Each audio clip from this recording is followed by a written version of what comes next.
Part 3 की शुरुआत वहीं से होती है जहाँ पिछला पार्ट खत्म हुआ था। इनके डैड ह्योनवू से कहते हैं जो भी मुझे धोखा देता है या मेरी फैमिली के खिलाफ जाता है तो मैं उसका बहुत बुरा हशर करता हूँ। ये सुनकर ह्योनवू काफी ज्यादा डर जाता है कि वो तो इनकी बेटी यानी हेइन को डिवोर्स देने के बारे में सोच रहा था, इसीलिए वो तो अपना अंजाम इमेजिन करने लग जाता है और काफी घबराहट के साथ यहाँ से चला जाता है। पर अगले दिन वो सीधे चला जाता है हॉस्पिटल, जहाँ वो डॉक्टर को बताता है कि मेरी भूख तो जैसे गायब ही हो गई है। अपने आसपास लोगों को देखकर मुझे सफोकेशन सा फील होता है। ये सब बोलते हुए भी ये काफी ज्यादा नर्वस सा लग रहा था। डॉक्टर उसकी रिपोर्ट चेक करके बताते हैं तुम्हारा स्ट्रेस लेवल बहुत ही ज्यादा हाई है। तुमने सेंटेंस कॉम्प्लीशन टेस्ट में अपने बारे में जो लिखा है तुम्हारी अभी सबसे बड़ी इच्छा है डिवोर्स लेना, बता सकते हो कि तुम ऐसा क्यों चाहते हो। तो ह्योनवू उसे सब कुछ बताने लगता है कि मैं अपने इन लॉज के घर पे ही रहता हूँ, जिस फैमिली में एक ग्रैंडपा है, उनकी एक गर्लफ्रेंड भी है, मेरे सास ससुर, एक साला और उसकी वाइफ, और अभी अभी जेल से रिहा हुई एक आंटी भी है। आज के जमाने में भी सब एक साथ रहते हैं। काफी ब्लेस्ड हो तुम। ह्योनवू कहता है हाँ, इतना ब्लेस्ड हूँ कि हम पूरी फैमिली रात को साथ में खाना खाते हैं। दिन रात को 9 बजे पूरी फैमिली इकट्ठा होती है पूरे दिन के बारे में डिस्कस करने के लिए। इतना ही नहीं, हर holidays, weekends, birthday, Christmas, death anniversary पूरी फैमिली साथ ही मनाती है। साल में 15 मेमोरियल सर्विस अटेंड करने होते हैं, जहाँ मैं और इस फैमिली के सारे दामाद सुबह से रात तक लगातार काम करते हैं। पता नहीं इनकी फैमिली में ये कैसा रिवाज है। कुल मिलाकर बात यह है कि मेरा कोई पर्सनल टाइम ही नहीं बचा है। डॉक्टर उसके जॉब के बारे में पूछते हैं। ह्योनवू बताता है कि अच्छी जॉब तो है, जहाँ मेरी वाइफ मेरी बॉस है और मेरी वाइफ का बॉस है मेरे फादर इन लॉ और उनके बॉस है मेरे ग्रैंडफादर इन लॉ। मेरे दिल से लेकर हाथ पैर सब कांपने लगते हैं जब भी उनमें से किसी का भी कॉल या बुलावा आता है। सोचते हुए परेशान हो जाता हूँ कि ये लोग अब मुझसे क्या करवाएंगे। तो डॉक्टर कहते हैं कि तुम इस स्ट्रेसफुल माहौल से अपने आप को दूर क्यों नहीं कर लेते। ह्योनवू कहता है कि उसके लिए एक ही ऑप्शन है, डिवोर्स का। डॉक्टर कहते हैं कि तुम ये भी तो कर सकते हो कि अपनी वाइफ को लेकर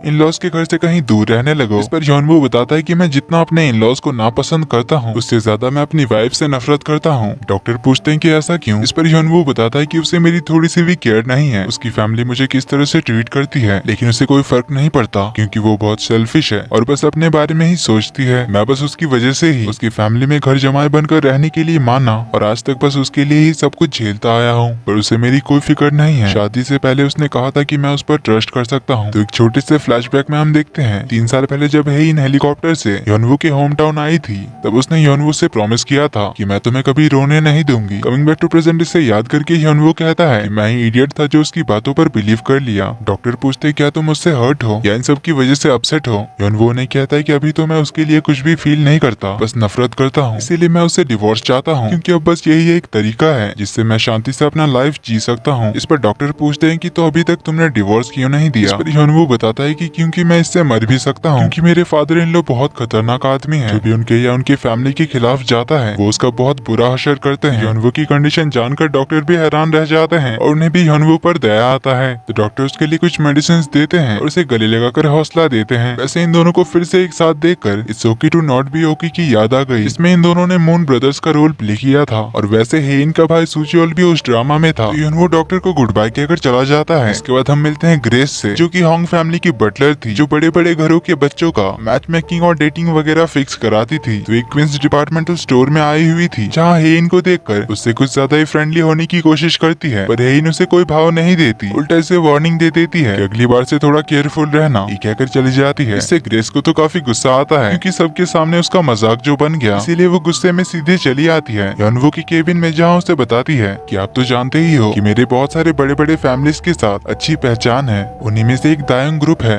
आपने मिस्टर दायोंग के बड़े बेटे के एक्सीडेंट के बारे में सुना ही होगा। ह्योनवू हाँ कहता है। तो ये बताती है कि उस एक्सीडेंट में मिस्टर दायोंग के बड़े बेटे की मौत हो गई है, लेकिन उसकी वाइफ को उसके प्रॉपर्टी में से कुछ भी नहीं मिलेगा क्योंकि उसने अपने विल में लिख रखा था कि उसकी सारी प्रॉपर्टी सिर्फ उसके बच्चे और उसके नीस नेफ्यू को मिलेगी, जिस वजह से अब उसकी वाइफ को कुछ भी नहीं मिलेगा। इस पर ह्योनवू उसे बताता है कि ऐसा नहीं होता, वाइफ लॉसूट फाइल कर सकती है क्योंकि वो लीगली उसकी प्रॉपर्टीज की आधी मालकिन है। आप चाहे तो मैं एक अच्छे लॉयर का पता दे सकता हूँ, आप उनको बता देना उस लॉयर से कांटेक्ट करने के लिए। इस पे ग्रेस कहती है कि इसकी क्या जरूरत है, आपसे अच्छा लॉयर और कौन होगा, और वैसे भी तो आपकी सिचुएशन भी ऐसी ही है। ह्योनवू पूछता है कि क्या मतलब। तो ग्रेस उसे बताती कि क्या आपको नहीं पता कि हेइन ने आपसे शादी करने से पहले अपनी विल लिख रखी थी कि अगर फ्यूचर में उसे कुछ हो गया तो उसके नाम की सारी प्रॉपर्टीज, शेयर्स, स्टॉक्स सब उसके फैमिली को मिल जाएगा और आपको कुछ नहीं मिलेगा। वो कितनी हार्टलेस है ना। कहीं आपने ये तो नहीं सोच लिया था कि आपकी शादी सच में मैरिज ऑफ द सेंचुरी है। ऐसा कुछ भी नहीं था, ये तो बस मीडिया के लिए दिखावा था। उसे कोई लविंग हस्बैंड नहीं चाहिए था, बल्कि उसके इशारों पे काम करने वाला एक नौकर चाहिए था जो सब सुन ह्योनवू से चुप होने के लिए कहता है और यहाँ से निकल जाने के लिए कहता है। अब ग्रेस की बातें सुनकर ह्योनवू को तो काफी ज्यादा बुरा लगा था। इधर हेइन को एक डॉक्टर का कॉल आता है जो हेइन को अभी हॉस्पिटल आने के लिए कहते हैं। हेइन बताते हैं कि जाने का टाइम नहीं है, जो भी बात हो आप मुझे मेल कर देना। और डॉक्टर उसे फोन में कुछ बताते हैं जो सुन हेइन शॉक्ड रह जाती है। इसके बाद ही हम ह्योनवू को देखते हैं जो कि अपना काम खत्म करके बाहर जा रहा था। तभी लिफ्ट के पास हेइन भी आ जाती है जो ह्योनवू को अपने साथ कहीं चलने के लिए कहती है, पर ह्योनवू मना कर देता है। हेइन कहती कि मैंने तुम्हारा शेड्यूल चेक किया, कोई भी काम बाकी नहीं है, इसीलिए मेरे साथ चलो, कहीं जाना है। इस पर ह्योनवू तो उसे चिल्लाकर कह देता है कि मुझे तुम्हारे साथ कहीं भी नहीं जाना है। ये बोलकर वो अपनी कार लेकर कहीं निकल जाता है। कार लेकर वो सीधे अपने होम टाउन पहुंच जाता है जहाँ मिलते हैं ह्योनवू के मॉम डैड से जो कि किसान थे। ह्योनवू को इतने टाइम बाद देखकर दोनों काफी ज्यादा खुश होते हैं। तो वो लोग उसे हेइन के बारे में पूछते हैं कि वो क्यों नहीं आई। तो ह्योनवू उसके लिए काम का बहाना दे देता है। फिर वो इनके साथ घर आता है जहाँ मॉम उसके लिए बहुत सारा खाना बनाती है। इतने टाइम बाद मॉम के हाथ का खाना खाकर और अपने घर लौटकर ह्योनवू को काफी ज्यादा सुकून आता है। ह्योनवू के आने के बारे में पता चलते ही उसके बड़े भाई और दीदी आ जाते हैं। दीदी तो उससे काफी ज्यादा नाराज थी क्योंकि वो उनके डैड की 60th बर्थडे के दिन नहीं आया था। तो यहाँ वो उन सभी को बता देता है कि मैं हेइन को डिवोर्स देने वाला हूँ। जो सुन सब लोग तो पहले हैरान होते हैं और उसे समझाने लगते हैं कि उसे ऐसे डिवोर्स नहीं देना चाहिए, अगर कोई प्रॉब्लम है तो उन्हें सॉर्ट आउट कर लेनी चाहिए। वो बताता है कि मैं इस शादी से खुश नहीं हूँ। इस पे डैड तो उसे कहते हैं कि इतनी छोटी सी बात के लिए तुम्हें डिवोर्स लेने की जरूरत नहीं है, जिंदगी में ऐसे ही एडजस्ट करके चलना पड़ता है। लड़ाई झगड़े बहसबाजी तो होती ही रहती है, ऐसे फैसले जल्दबाजी में नहीं लेने चाहिए। सब लोग उसे बहुत समझाने की कोशिश करते हैं पर ह्योनवू कहता है कि मैंने बहुत सोच लिया है और अच्छे से सोच समझ कर ही फैसला किया है कि मुझे हेइन से डिवोर्स लेना है, इसीलिए आई एम सॉरी।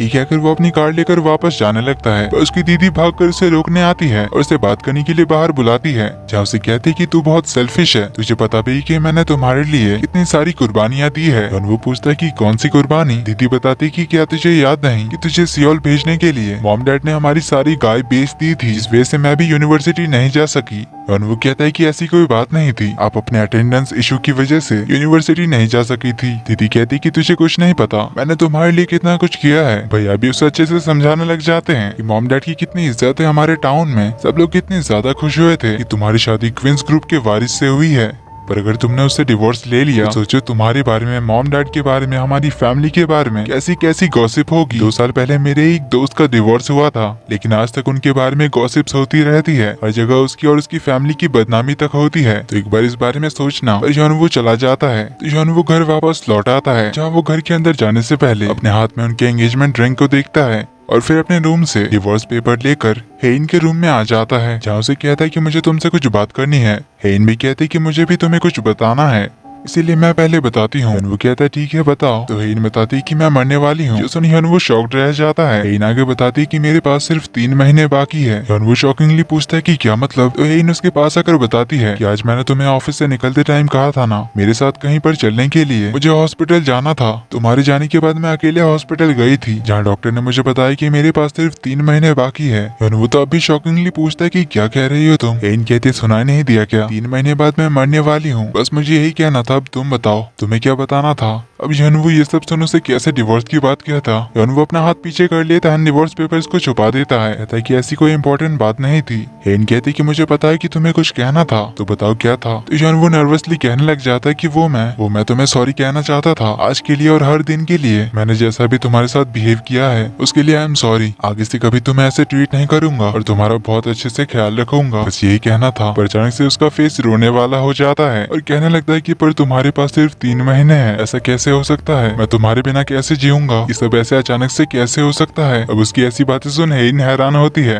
हेइन पूछते कि क्या तुम सीरियस हो। ह्योनवू से गले लगा लेता है और कहता है आई लव यू हेइन। यहीं पर हमें 3 साल पहले इनके शादी का फ्लैशबैक दिखाया जाता है, जहाँ धूमधाम से इनकी शादी होने के बाद हस्बैंड वाइफ दोनों को अपने फ्यूचर सेल्फ के लिए एक मैसेज रिकॉर्ड करने के लिए कहा जाता है। ह्योनवू अपने फ्यूचर सेल्फ के लिए कहता है कि आई होप तुम अच्छे ही होगे, ये मत कहना कि तुमने डिवोर्स ले लिया है, क्या तुम्हारे बच्चे हो गए, 1 या 2, वैसे ये मैटर नहीं करता, क्योंकि मैं बस चाहता हूँ कि हेइन मेरे साथ रहे, इसीलिए बस ये बात याद रखना कि तुम हेइन से कितना ज्यादा प्यार करते हो। आई होप 10 साल बाद भी ऐसे ही रहोगे, हेइन को कभी रोने नहीं दोगे और हमेशा उसके साथ खुश रहोगे। इधर हेइन भी अपने फ्यूचर सेल्फ के लिए रिकॉर्ड करती है, कहती कि तुम 10 साल बाद भी उतनी ज्यादा खूबसूरत, हेल्दी एंड मोस्ट सक्सेसफुल होगी, ऑफ कोर्स ह्योनवू के साथ मिलकर। इसी के साथ एपिसोड का एंड यहीं पर होता है। क्या हेइन सच में मरने वाली है? लगता तो नहीं है, क्योंकि अभी सिर्फ एक ही एपिसोड हुआ है। जो भी होगा आगे कहानी कैसे बढ़ती है देखना इंटरेस्टिंग होगा।